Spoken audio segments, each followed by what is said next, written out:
the Boris Dirk podcast. We are back. Got a fun little holiday themed segment for you guys today. NBA season is approaching Christmas Day, which for many people is the official start of the NBA season. And yeah, I thought in sort of the holiday spirit, we could put together our holiday or Christmas wish lists for the rest of this NBA season. The things that, if we could wave a magic wand, that we would want to happen for the rest of this year, whether that's trends, players, teams. We could take it any way we want. So yeah, we each have a list of about five Christmas holiday wish lists, whatever holiday you is your denomination. So yeah, let's get started. Drew, why don't you throw your first wish at me? Yeah, Boris Dirk, famously a global and religiously diverse podcast. So Hmm. yeah, I have the Thunder to make the finals because I think especially after OKC's absolute worst performance of the year in the Cup final, it's becoming a bit cool to say, wait, we're really gassing up a team that hasn't made a conference finals. And personally, I think that's lazy analysis. And winning two playoff rounds last year was solid after not making the playoffs 2 years ago. They were the one seed, but sure, valid. OKC hasn't made a conference finals. And sometimes even the most talented, tough teams have to feel each step before they're ready to go the distance. I just believe in my bones that this is a special case and that we are watching a team and an organization improve at a rare pace under rare circumstances. It started with a once in a lifetime trade, the magnum opus of Sam Presti's career, but was originally referred to as the Paul George trade, but now we can only call the SGA trade. It starts with SGA becoming one of the great artists of the 2020s, top four player in the world. Right now, Dunks and Threes EPM rating, which I love, will tell you that Shea is firmly the second best player so far this year after Jokic. You've got Presti nailing the Dagnall hiring, realizing they had something special in their 30-something-year-old G League coach and betting on Dagnall to become the elite head coach he is now. Jalen Williams going from 5'9" high school sophomore to 6'6", but underweight, unproven mid-major prospect to two-way beast all-star in the stacked Western Conference in year three, shooting 49, 38, 81 while getting an unfavorable whistle at the rim. You establish a strong enough culture to bring back key role players like Aaron Wiggins and Isaiah Joe on really team-friendly deals, getting so good so quickly that you're able to be the one seed in the West last year and still have cap space for Isaiah Hartenstein, hitting on draft picks like Giddey so you can turn him into Caruso, Cason Wallace, taking Dort from undrafted to all defense. And I haven't even mentioned Chet, who many will fairly argue is their second best player when healthy. So I've got OKC at the very top of my holiday wish list because I want them to prove that you can build this beautifully from within. The entire foundation is homegrown and there was no extended tank job, which is my favorite part. Yeah, the closest thing I had to that on my wish list was a competitive finals. I'll get to that in a second. But yeah, you've tweeted from our account their record when they have either Hartenstein or Chet in the lineup, which I think is what, like 17-1 or something like that. It's 17-3, but that's including the cup final loss, which the NBA is telling us doesn't actually matter. So let's say 17-2. 17-2, yeah. And I mean, Chet, he's going to be back at some point. It seems like while a hip fracture sounds bad, it's like it was a sort of hairline fracture, and it by all accounts he should be like back to relatively the same guy when he's back. But even if he's a diminished version of himself, he's just going to provide so much flexibility for them. Like if they go against a team like Boston, they can do the five out with Chet at the five and just perimeter wings galore. Everyone can dribble, pass, and shoot. And the team is just like a two-way monster. Or they can do the double big look against a team like Denver, where they have Hartenstein and Chet, and it's like a supercharged version of having the Cavs having Mobley and Allen at the rim, where it's these two elite rim protectors who also are like versatile enough to slide their feet on the perimeter. Chet like very well, Hartenstein perfectly respectably. Both of them really good passers as well, can keep the offense moving. Or, now with having to deal with the injuries, they've become comfortable with this like super small J-Dub at the five lineup. They're going to get Jalen Williams back at some point as another look they can throw at the five. And sure, they have to figure out like who their best five is at some point this year. Like who's starting next to Shea in the backcourt? Is it Caruso? Is it Dort? Is it Joe? Is it Wiggins? Is it someone who's not on the team yet? Because they still do have a plethora of trade assets that they could use to get someone like a Cam Johnson or another sort of knockdown shooter. And yeah, I want them to go far. I want the NBA to be able to hitch its wagon to them long term because like maybe it's nostalgia speaking, but some of my most favorite playoff memories that I have from growing up are those 2010s Oklahoma City teams and the battles that they had against the Lakers, the Mavs, the Grizzlies back in the early 2010s, like the Warriors, of course. Those were elite playoff crowds. It was so fun watching KD and Russ cook in front of those crowds and the energy that was in that building. And I'm excited for the next generation of OKC to be able to experience that as well. They sort of started to get it last year. They performed admirably against Dallas in what was a tough matchup for them. And now I think they have enough flexibility on their team and experience that they should be able to take that next step. And by all metrics, they've been the best team in the NBA this year. If you look at all the advanced underlying numbers. And those 2010s great Thunder teams were also homegrown. You know, KD, Russ, Harden, later Ibaka. I've come to feel like I have much more fun following these homegrown stories. Maybe I'm biased as a Portland fan in a small market. Like we just don't have the ability to cobble together free agent superstars. When your two-way wing is a guy you watched from age 20, kind of figure it out and grow into the beast he is now, like Jalen Williams. Yeah, it pulls at your heartstrings in a different way. Yeah, and it works. Like I've been pounding the drum for the last few years that the NBA draft is the most important night on the NBA calendar outside of finals games. Like that is where teams decide their destinies for the next 5 to 10 years every year. And like, it's not that sexy, so the media doesn't really cover it that much. But if you look at all the champs, basically, unless you're LeBron or Yeah. getting LeBron, cobbling together a team from free agency doesn't win you a title. Like if we go through the years, you have Boston, who was largely a homegrown team aside from role players, but Tatum and Brown, their foundation, that was drafted. You have the Nuggets, who drafted basically their entire core except for Aaron Gordon and KCP, but Porter, Jokic, Murray, all drafted. Before that, it was the Warriors with Steph and Clay and Draymond, and obviously they've won 4 championships with that core. The Bucks with Giannis, the Lakers the exception with LeBron. I guess the Raptors sort of an exception as well, but the Warriors would have won that year if they were healthy, and we can go on and on. Drafting wins you championships. Usually player transactions fall short unless you're getting LeBron or you already have that elite core that you've drafted that you're just adding the final piece into, a la Drew Holiday or something like that. So Yeah. yeah, Even the 19 Raptors, though, like Van Vliet, Kyle Lowry, Siakam. Yeah, the Kawhi scenario was very rare. But yeah, even then, like the heart of that team was homegrown. so I'm gonna say my one of my wishes, which is similar to yours, which was that we have a competitive NBA Finals.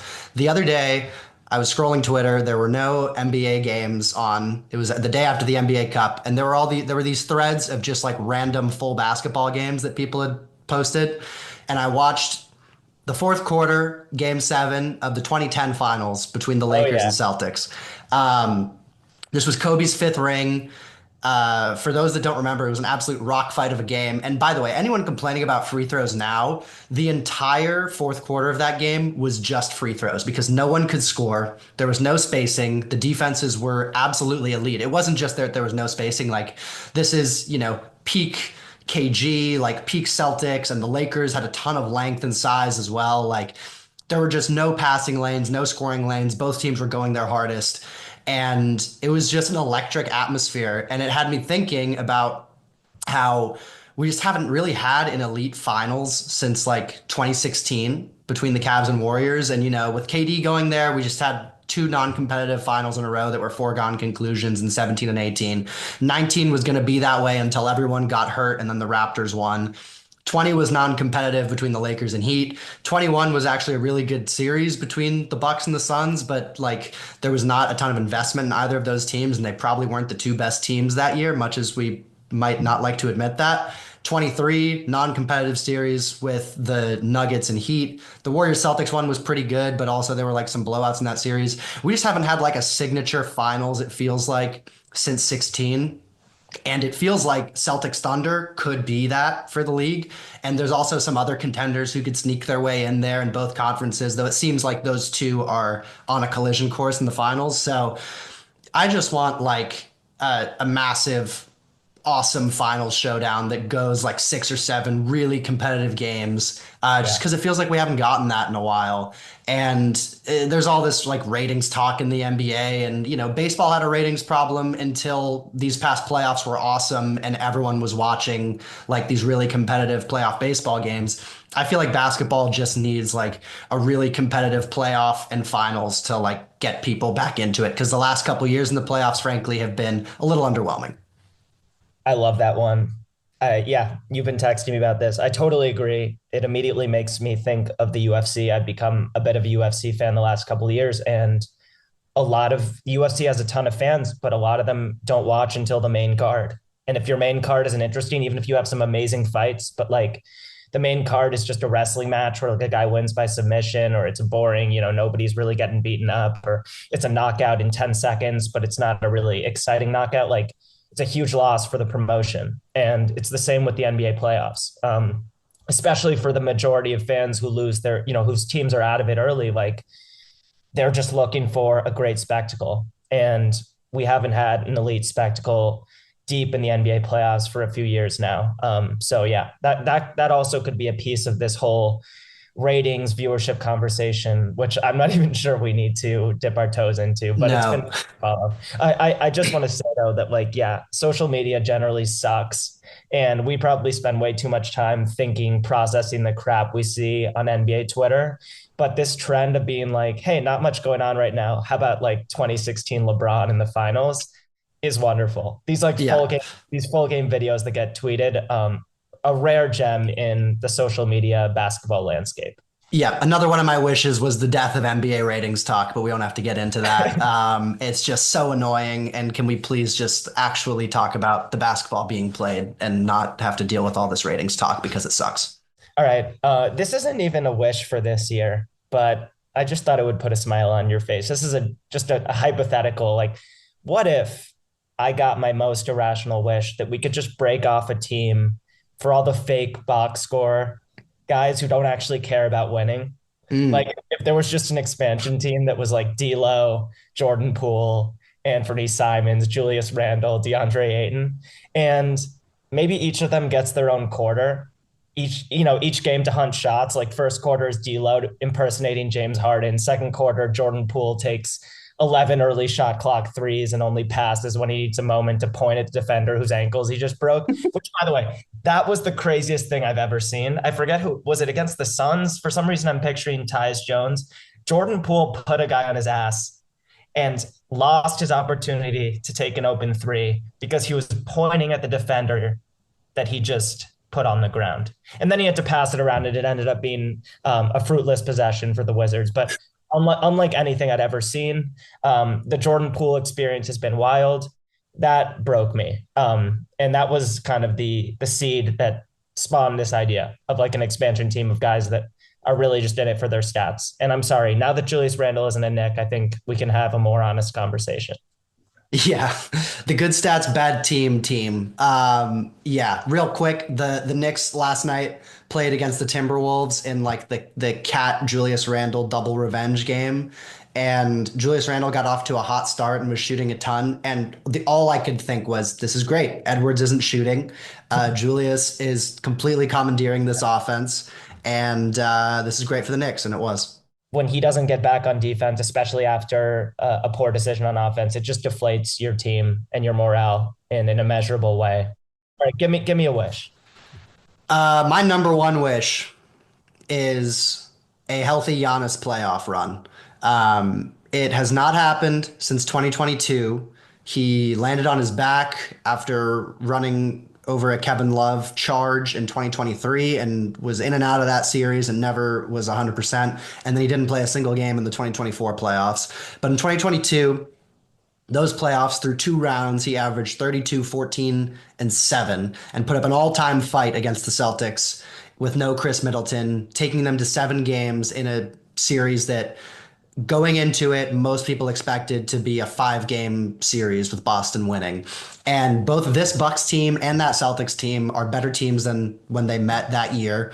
And I'd want a rematch to see him fully unleashed. We just saw him in the NBA Cup rampage through the best defense in the league in Oklahoma City. By the way, a defense which is like historically ahead of the pack as far as their defensive rating compared to league average. Like they're one of, if you take that difference metric, they're one of the best defenses of all time, like one of the five or six best defenses of all time. And yeah, Giannis is playing the best ball of his career, physically dominant as always. He's running away with the most like restricted area field goal attempts in the league and making over 70% of them. He's an absolute wrecking ball. The Bucks are getting it together, although they're down to Cleveland right now because they don't have Damian Lillard playing. But I just want to see him in the playoffs, get multiple rounds under his belt, and just see what he looks like because it's been a couple years and it's that's one of the reasons that the last playoffs have been disappointing is because the NBA has been missing its second or third best player for both of those runs. Knew this one was coming from you. I'm with it. Here's another for you. Oh, also just side note, I was looking at shot attempts today as I was trying to think of that team of box score guys who don't care about winning. You know, Lamelo leads the league in shot attempts per game, Yeah, yeah. and it's 24.8, and It's he's three more shots per game than Luca, who's in second place here. it's absurd. He's the most shameless person in the entire NBA. Like his shot diet, the shots that he thinks are like okay shots to take, and the fact that he shoots a decent percentage on the types of threes that he takes Yeah. is kind of impressive because he's taking by far, without having like looked into all the film, it's a good bet that he's taking by far the hardest difficulty shots in the NBA and still shooting like a decent percent on them. I'm kind of curious to see if he ever could like play for a real serious team. I feel like it's Yeah. just not in his like makeup. I don't think he can shake that like one-footed step back 30-footer from his basketball repertoire. I was going back and forth with someone about this the other day, but like yeah, the shots that he's taking are absurd and Charlotte is not serious. Yeah, his just raw efficiency is good enough at this level of volume and general production that I couldn't put him on my like guys who don't care about winning team, even though I'm not sure he cares about winning. It just felt unfair. Like Lamelo's had to do a lot with guys injured around him. But yeah, what I want to know with Lamelo is how much of it is he just an insane worker? Is he just an absolute genius and he's kind of phoning it in? Because like there's just a sort of perceived laziness with some of the one-legged threes and the carelessness on offense, but then also like he's doing things that only a few people on earth could pull off in NBA games. So yeah, fascinating case. All right, here's a real wish. I'm kind of rooting for the continued return of double big lineups. And I almost just interjected with this and went two wishes before you got one in when you started talking about the potential Chet Hardenstein lineups. But I love the double big recent trend as a counter to the small ball revolution. Like several years ago, we saw AD and DeMarcus Cousins in that crazy pairing, kind of going nuts for a little while before Cousins got hurt. I think that was when he tore his Achilles, and we never really got to see what those two could be together, and just the combination of front court talent. Last year, Cat and Gobert were obviously awesome together before Minnesota decided to break up their first great team in like 20 years. Goga Batatse and Wendell Carter Jr. lineups have been interesting for Orlando, with Paolo and Franz out, which, by the way, full strength Orlando is also on my wish list. I just would love to see that whole team healthy or close to healthy. We might get a chance to see some Cat Mitchell Robinson lineups for certain matchups once Mitch comes back. And then obviously Chet Ihart should probably be at the top of this list. But yeah, I just think it's really interesting. In most of these cases, one of the bigs is a shooter, one of them is not, which obviously makes the whole math game more feasible, in modern basketball terms. But I just like the idea that you can put two massive bodies together and still win. And like Draymond changed the way most teams think about building a closing five. But I just got to believe that you can still win the math game by dominating the boards, physically outlasting and outbeasting the other team. And when you have one of your bigs who stretches the floor like Cat, like Chet, yeah, it opens up a lot of possibilities. Yeah, Mobley and Allen, another one, obviously. I think that, I mean, so many offenses now are with the five out are geared towards bringing the rim protector away from the basket to kind of open up opportunities for layups and dunks. And teams that can put two rim protectors on the floor at the Yeah. same time, that allows you to kind of cover for that, where even if one of your rim protectors is brought away from the basket into like a pick and roll, you can still have the other one cover for him. And that's what's made Cleveland such a great defense over the years is, even if you're bringing Jared Allen out, you still have Evan Mobley back there defending and vice versa. The Lakers did this in 2020 with Anthony Davis and Dwight Howard, or Anthony Davis and JaVale McGee. I feel like, were sort of at the forefront of making that double big lineup like really work. Obviously, the Bucks have done it through the years with Giannis and Lopez too. But yeah, I agree. It's a trend that, I mean, I feel like as the NBA evolves, we're just going to keep getting like, it was people played small ball because they wanted their five most skilled guys out there. But if your five most skilled guys are 3 inches taller, you're going to play the guys who are 3 inches taller because it's just more advantageous to be bigger in basketball. You shrink space, you're closer to the basket, all those things. So yeah, I feel like as we evolve, maybe we'll get to a place where it's like three bigs because they can all dribble, pass, and shoot. But we don't have to like prognosticate on that. But I agree, the double big lineups, it's fun that it's coming back in vogue. Very curious to see what the Knicks do with Mitch and Cat once Mitch is back. And yeah, basically all of the at this point you kind of have to have that look. Like all the good teams Yeah. have that look of being able to put two guys who can bother shots around the basket or two guys who can crash the glass in that way, while still being sort of at least have one of them being a threat from the perimeter too. All right. Speaking of bigs, my one of my wishes is playoff Victor Wembanyama. He after I don't even know if I'd call it a slow start to the season, but he's become for me a lock for the Western starting All Stars. I think you have to lock in Shea and Luka, Jokic, obviously. Anthony Davis has had a ridiculous statistical year. And then that fifth spot, I think, has to go to Wemby. He's averaging 24 and a half points, 10 rebounds, 4 assists with 3.5 blocks. He's over 60% on twos, around 34% on a high volume of pretty difficult threes. And overall, I just want to see him in a playoff environment. I want to see how playoff defenses attack him, what they try to force him to do. I want to see how his defense translates to the playoffs, which I imagine would be very well because I think he's probably the best defender in the league at this point.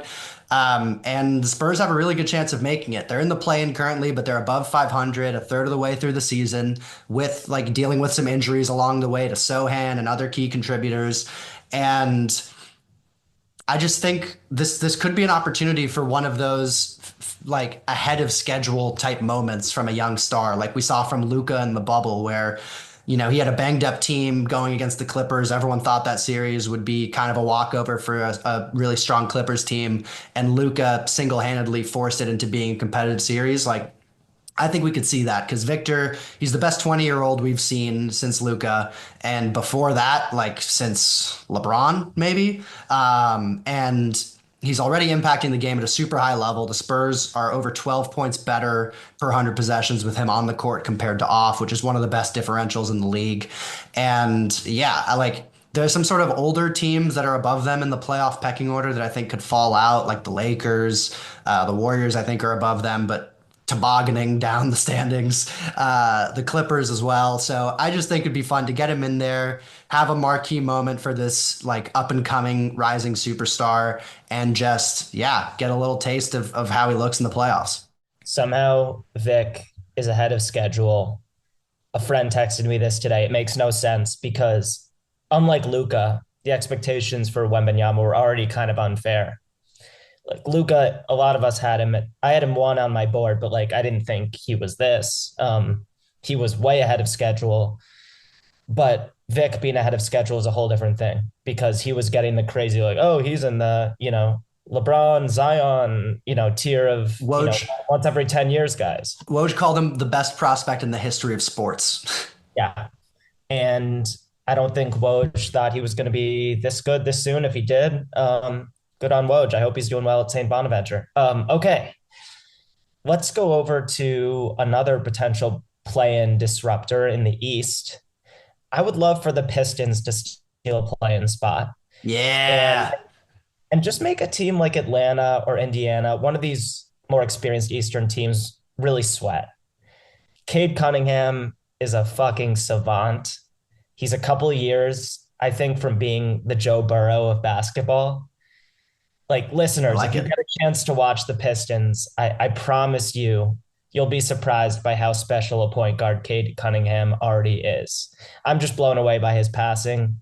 And for that reason alone, really, I mean, there are a lot of other cool things going on in Detroit, but Cade is the reason I would love to see them kind of mess shit up in the plan. And it's about time we see a 10 seed like get to the eight. It hasn't happened yet. The Pistons have the talent to do something wild like that. I wouldn't bet on it, but I'd love to see Cade do it. Yeah, Cade, he's had an awesome year. He's probably going to make the All-Star team. He deserves it. It's going to come down to like there's a lot of guards in the East, but he's got a really good case. And without having gone through it, I'd say I'd probably have him in the All-Star game. And certainly once you start getting into injury replacements, he's got a good chance. Yeah, he just keeps improving. His playmaking is awesome this year. He had a game the other night with 18 assists. A lot of that is just because he has improved shot making around him, and his, young guys around him have continued getting better. But yeah, his 3-point shooting has come along to the place where we thought it would be coming into the season. His first couple years, he was a guy that like the shot looked good and he generated really good looks, but they just didn't go in at the level that you expected. And now they're starting to. I think he's in the high 30s for 3-point percentage and really good at pull ups as well. His mid range game has always been awesome, and that's continued. The two areas where he needs to continue to improve are rim finishing, where he's shooting like in the 50s percent wise at the rim, which is not good for someone his size, and also turnovers. But those are like young player areas of improvement. He generates such good looks. He's such a good playmaker. Some of his defensive metrics aren't the best, but eye test wise, I like some of the stuff that he does on defense. Like he's going to be a really good all around player, and I think is already an all-star caliber guy. So yeah, I've been on from our bold predictions pod. I had Pistons in the play-in. I've been on this Pistons team all year that they're going to be better than expected. They're already almost halfway to hitting their win over under for this season, which had I bet money would have been one of my best bets coming into this season. So yeah, 100% agree with that. The bottom of the East isn't that exciting anyways, so why not? Let's get them in the playoffs. All right. I need Jamal Murray to rediscover himself. That is one of my wishes. I cannot. It's for twofold. One, because I really enjoy watching like Jamal Murray doing his Michael Jordan impression in the playoffs. And we don't necessarily need that level of Jamal Murray. Like we don't need Western Conference Finals a couple years ago going for 30 every game and just ripping the Lakers heart out Jamal Murray. But we need like 24 points, 5 rebounds, 6 assists Jamal Murray on good efficiency. Partially just so that we have like another competitor and contender in the West, and also just from the moral reason of we cannot have the best player in the league in Jokic, who I think is probably the best offensive player I've ever seen, just wasting away on like below the on a road first round Western Conference team. Like we can't have him on a 5, 6, 7, 8 seed, have like a first round exit or a second round exit. And to get this Denver team to the level it needs to get to with some of the depth that's eroded over the years, Jamal has to be a star level player. He doesn't have to be a superstar. Jokic is good enough that he can carry a star and some solid role players to the second round of the conference finals, or perhaps even the finals if he goes absolutely nuclear. But I need him to rediscover himself. Per 36 minutes, he's averaging 6 fewer points than last year, which is a huge drop off. Also, an assist less, a rebound less. His field goal percentage is down from 48% to 43%. His 3-point percentage is down by a lot. It's just an across the board slump, and it's continuing from a summer where he played for the Canadian team in the Olympics and looked nowhere near himself. He's 27 years old. He's years removed from this ACL surgery that he had. He should be better than this. He shouldn't have fallen off a cliff like this. And I don't know if there's a lingering injury or if it's mental or whatever, but they need him to get back to at least the level he was at last year and preferably the level he was at 2 years ago because we can't waste Jokic's prime. He needs a co-star. Yeah, I think it's looked a little bit better the last couple of days with Jamal Murray, but he was a really underrated athlete, a couple of years ago. Just the combination of positional size and strength and hang time. Like, I don't think he ever had the craziest vert, but he has all of these famous, like, double clutch layups where somehow he's still in the air and still finding an angle to finish over larger defenders. And we haven't seen that impressive athlete. That's been, like, he's still really skilled. His handle's still really tight. I still like him taking open threes. He's obviously not a non-shooter. He's just struggled to create separation at times for them, and he's struggled to get the easy looks. We know that he can hit a really hard turnaround mid-ranger late in a shot clock in a playoff game, but like in the second quarter, can he just create easy looks for himself and others? And like that consistency of separation and general flow has been missing for about a year now. But he looked really good in the last game, so hopefully that's a sign of things to come. So speaking of ways to make Jokic's team better, I know Denver's really struggling with the math game and probably can't afford to hemorrhage more shooting. But I was thinking about a potential Jimmy Butler to Denver trade, potentially centered on like Jimmy for Michael Porter Jr. They're both apron teams, so it's really hard to thread the needle.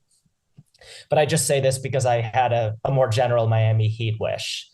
If assuming Jimmy Butler sticks around, I would love to see a healthy Miami Heat in the playoffs again. Just give me one more. Hmm. Give me one more of the fearless zombie Miami motherfuckers. They hold the 6 seed right now with a better point differential than 5 seed Milwaukee. Bam had a rough offensive start to the year, but is quietly averaging 16, 10, and 5, dominated on defense as usual. Jimmy's been great when healthy, even though he's 35 and the subject of trade rumors. I'm still waiting for Jaime Jaquez to play 28 plus minutes, and this team is definitely not a title threat. But I know you wouldn't be thrilled if your Knicks pulled the Heat in round one. If the Heat are healthy, look, I know you're feeling good about your team right now, but it's still Miami, it's still Spo, it's still Bam and Jimmy in the playoffs. And so, yeah, if Jimmy's relationship with the Heat has indeed soured and he's got to go, I'll have his new team on my wish list because I'm just a huge Jimmy Butler fan. And Denver was a team that came to mind. Just because he's so much better than MPJ, even if Denver's looking for pure shooters. I don't know how they could not do that for Jokic. Yeah, I've always found the Heat to just be like an incredibly boring regular season watch, so I can't pretend to be an expert on how they've looked this year. Yeah, if we drew a healthy Heat team, I would be nervous. I'd always be nervous. Anyone who says they wouldn't be is lying to themselves. And yeah, I was starting to write them off a few weeks ago, and then yeah, they picked up a few wins, and now they're like firmly in that playoff picture. I'm sure they'll be in the playoffs again.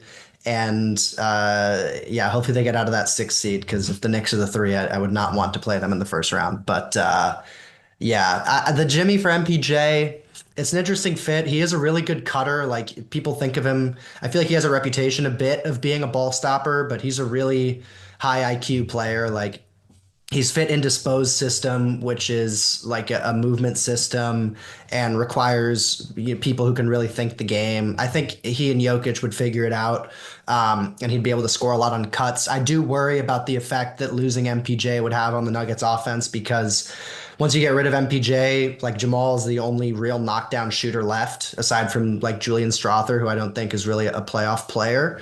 And like the Jimmy, Aaron Gordon, Jokic trio, as like good as those players are individually, I'm not sure it's enough spacing to really be an awesome offense in the playoffs. But Jokic may just be a good enough offensive player that doesn't matter. At the same time, I'm not positive that the Heat would want Michael Porter Jr. as like return anyways. But it's a fun exercise to think about. Not to shit on your whole wish. I am thinking about like the Kings now, and it felt like DeMar DeRozan was a huge talent upgrade for that awesome duo, Fox and Sabonis. And they've struggled in part because the West is really strong. Yeah. And I don't think the Kings are a bad team, but it's you got to take a lot of threes. Yeah, and people bring up the Warriors as well as a Jimmy team. I'm a little bit of a bigger fan of that one since like next to Steph, you've got the shooting, and it's a little hard to see Jimmy and like the Kerr free flowing offense. But I'm sure our friend Ricky G would say he played for Spo, he can play for Kerr. Like those guys are high IQ coaches. They like the same sorts of players. Yeah. So I think that would be a good move for the Warriors to pursue if they're trying to make a win now splash trade because things are looking bad for them. All right, my last wish is a small one. It's very sentimental.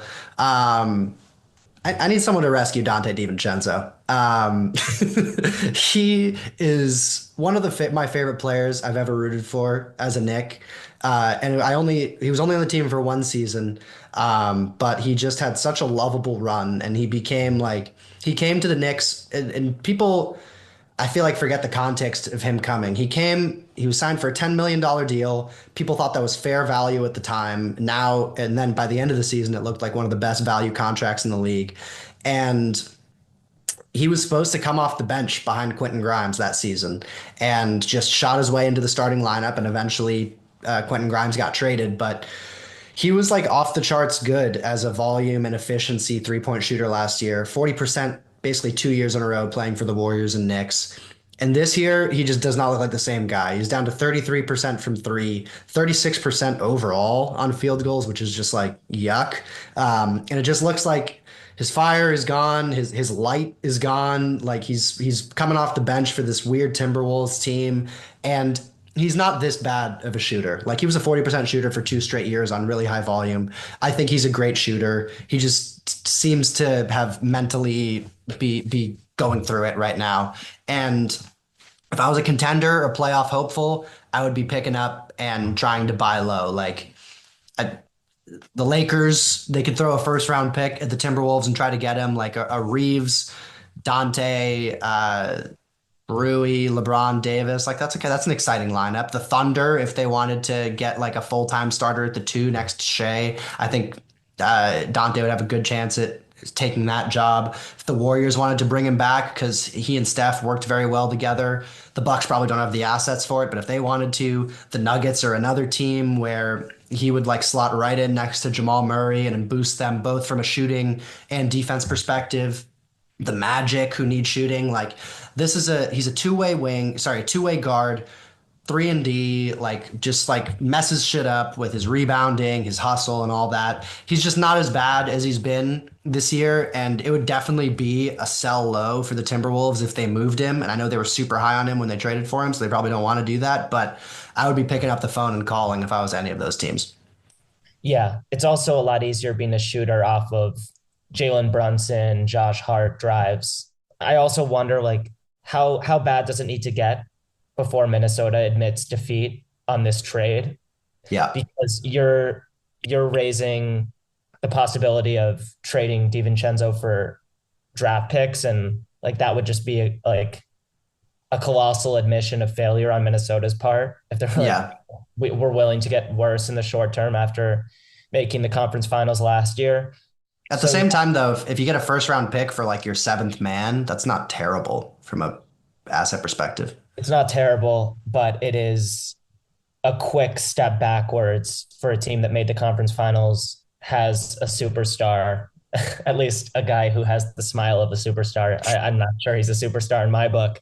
Um, Rudy Gobert is what, 32, 33. Like there are a lot of reasons to try to get better and not worse, even if getting better would be irresponsible given the look of this Minnesota team so far. Yeah. But God, what a weird trade. I still can't believe the cat for DiVincenzo and Randall trade happened. That Carl Anthony Towns was the subject of trade rumors for so long, and they traded him right after their best season of my lifetime. It's just yeah, it's crazy. But here we are. I'm out of wishes. I also love Dante DiVincenzo, and I hope that he can have fun playing basketball again soon. But let's write these down on pieces of paper, ball them up, stuff them in an ornament, hang them on the tree, and see what happens. This has been the Borserk Podcast, and we'll be back soon. Peace.